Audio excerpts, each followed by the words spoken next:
C'est qui tes monstrueux ancêtres ? Les monstrueux ancêtres, c'est des photos de familles anciennes, donc début du XXe siècle jusqu'à à peu près 1950. J'ai commencé à travailler sur des photos de ma famille, à dessiner dessus, à les encadrer et puis à les exposer. Et puis je savais pas du tout ce que ça allait donner. Puis d'expo en expo, ça a pris de l'ampleur et maintenant ça fait 6 ans que je fais ça. Et tu fais quoi sur ces photos Je les détourne. Avec, moi j'ai vu avec tes références, il y a pas mal de Star Wars, de Batman, Jésus, des enfants de cœur, des Indiens, il y a plein de choses. Il y a toutes mes influences, évidemment, la pop culture, les films d'horreur, les films de série B, les nanars, et puis aussi les super-héros, évidemment, Star Wars, tout ça. Même si je comprends rien à Star Wars, ça fait quand même partie de ma culture. Et c'était quoi ton premier portrait ? Mon tout premier, c'était un grand portrait de famille sur lequel j'ai dessiné pour l'affiche d'un spectacle, pour quelqu'un. Puis en fait, je me suis prise au jeu, mes parents ont trouvé ça super, ils m'ont donné toutes les photos de famille, et ils m'ont dit, vas-y, fais-nous rire. Et ils t'ont pas dit, ah c'est sacrilège, absolument ma pas. grand-mère et tout, non? Non, ils ont beaucoup d'humour. Et du coup, maintenant, t'es une experte, tu connais ta famille par cœur? Je la connaissais par cœur, mais je les ai tous vendus. Tu les as tous vendus. Donc j'ai plus de... Et ta famille est contente quand même? Ah ils sont très contents. Donc, après, les visages restent dans la mémoire. Ouais, puis comme ça, depuis ça, je vis plus à leur charge, donc c'est parfait. Ouais. Je subviens à mes besoins grâce... Oui, parce que ce sont des portraits uniques. Oui. Pardon. Vas-y. T'as fait des recherches généalogiques, du coup, t'es peut-être remontée assez... Oui, enfin... J'ai posé des questions à mes parents. C'est qui ça? Je connaissais pas. Et puis, qui il était? Est-ce que c'était quelqu'un de bien ou pas? Est-ce qu'il a collaboré ou pas? Est-ce qu'en fonction de ça, tu as adapté? Genre, par exemple, c'était un collabo, on va lui mettre la tête de Dark Vador ou Je me suis bien lâchée sur certaines personnes de la famille qui sont particulièrement...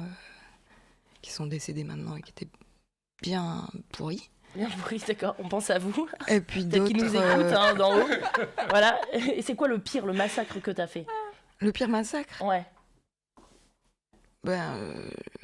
En l'occurrence, un oncle qui était très con, qui votait très à droite, qui battait sa femme, qui la trompait éhontément. Lui, je me suis bien lâchée dessus.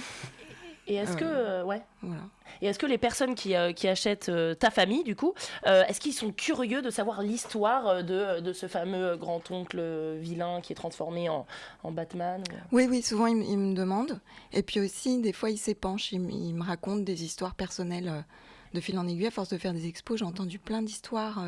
Ça fait naître plein d'histoires perso qui ressortent. Et puis les gens se retrouvent vachement là-dedans parce que moi, le propos, c'est que les photos de famille, je les trouve assez effrayantes. Il y a un côté un peu spectre, surtout vraiment les vieilles photos, 1910, 1915. Il y a un côté un peu comme dans le film d'Abenabar, Los Otros.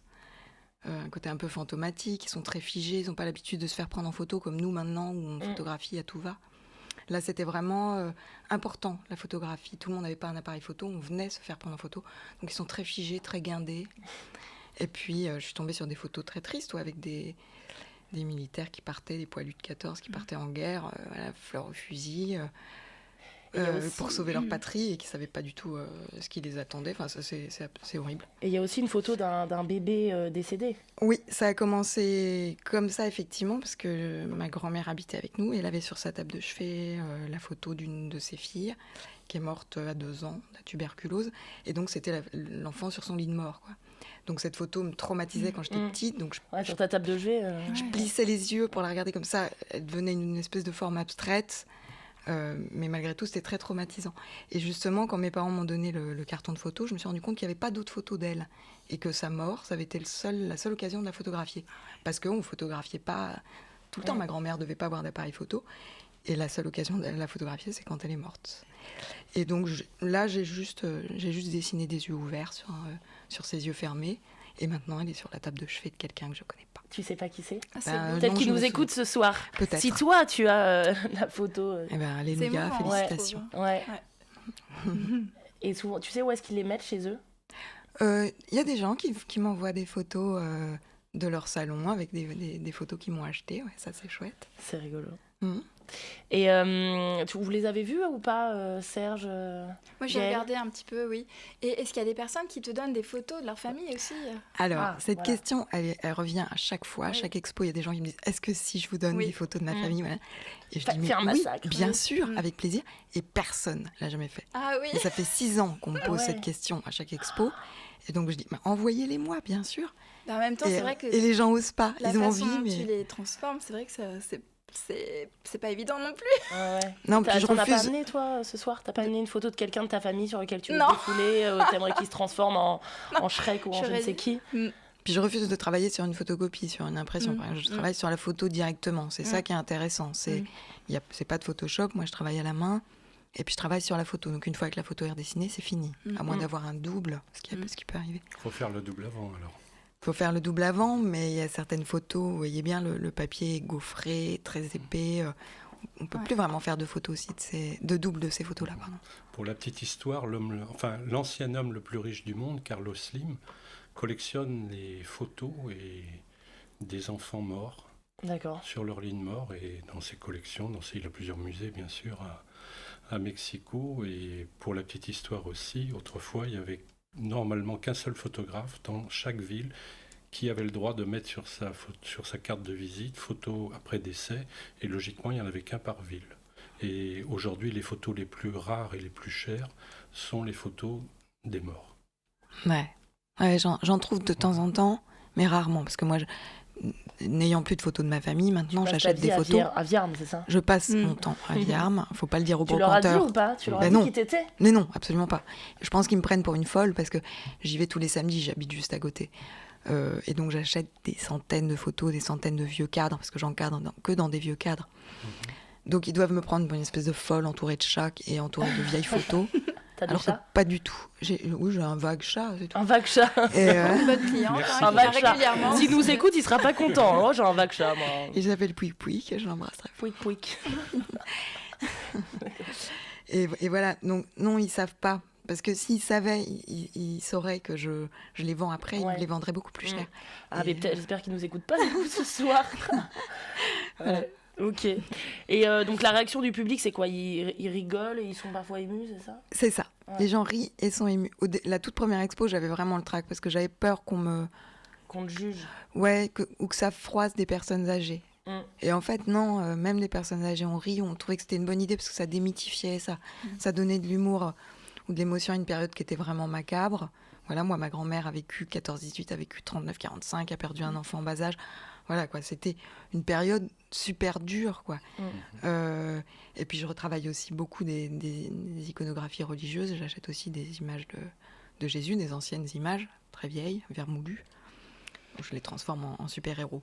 Parce que Ok. forcément, avec ma grand-mère à la maison, j'avais des histoires de guerre, mais aussi la religion catholique très très présente, la culpabilité, tout ça. Qu'est-ce qu'il y a après la mort? Voilà. Elle était convaincue qu'elle retrouverait son mari adoré et sa fille après la mort.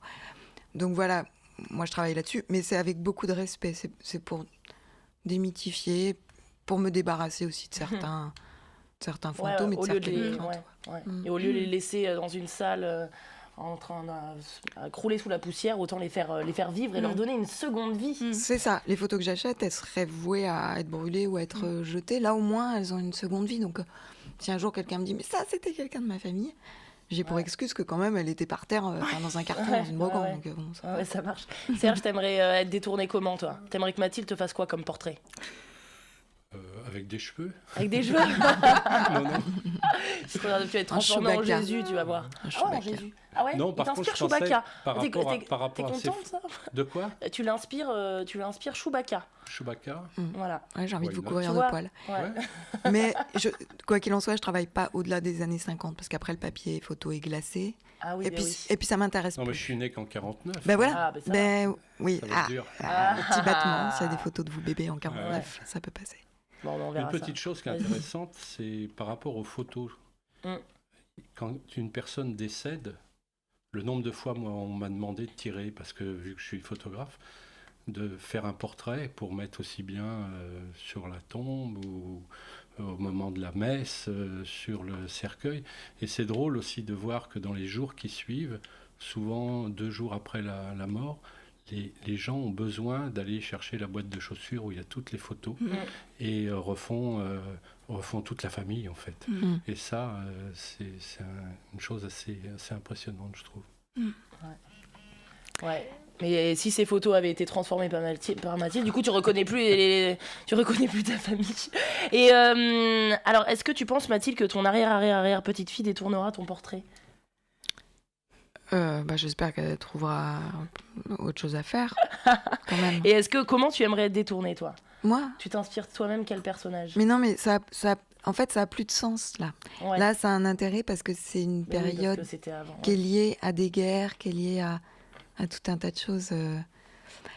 Nous aussi, bien sûr, on vit des trucs macabres à notre époque, mais là, ça a de l'intérêt parce que sur ces photos-là, les gens sont guindés, ils sont habillés comme des sacs à patates, c'est en noir et blanc ou c'est sépia. Le papier est vraiment intéressant, il est mat, donc pour dessiner dessus, c'est parfait. Nous, on fait quasiment plus de tirage photo, de toute façon, avec le numérique, on en fait moins. Ce sera de la couleur, j'aurais pas vécu les mêmes choses que ma grand-mère, mon arrière-grand-mère. Donc non, ça a plus trop d'intérêt. Ceci dit, sur la pochette de mon album, je me suis copieusement détournée. Mais justement...